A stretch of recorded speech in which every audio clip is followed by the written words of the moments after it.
விஜேவாக அறிமுகமாகி சின்னத்திரை தொடர்களில் நடித்து வந்தவர் சித்ரா. இவர் 2020ஆம் ஆண்டு டிசம்பர் மாதம் தற்கொலை செய்து கொண்டார்.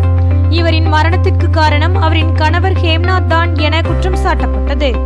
இதையடுத்து போலீசார் ஹேம்நாத்திடம் விசாரணை நடத்தினார்கள். தொடர்ந்து ஹேம்நாத்தும் கைது செய்யப்பட்டார். இதற்கிடையில் ஹேம்நாத் சென்னை உயர்நீதிமன்றத்தில் மனு ஒன்றை தாக்கல் செய்தார். அதில் சித்ராவும் நானும் பதிவு திருமணம் செய்து கொண்டோம். அவரின் தற்கொலைக்கு நான் காரணம் அல்ல, எங்களுக்குள் எந்த கருத்து வேறுபாடும் இல்லை என தெரிவித்து இருந்தார். இந்த மனுவை விசாரித்த சென்னை உயர்நீதிமன்றம் ஹேம்நாத்திற்கு நிபந்தனை ஜாமீன் வழங்கியிருந்தது. இந்த நிலையில் வழக்கில் இருந்து திருவள்ளூர் மகளிர் நீதிமன்றம் ஹேம்நாத்தை விடுதலை செய்துள்ளது.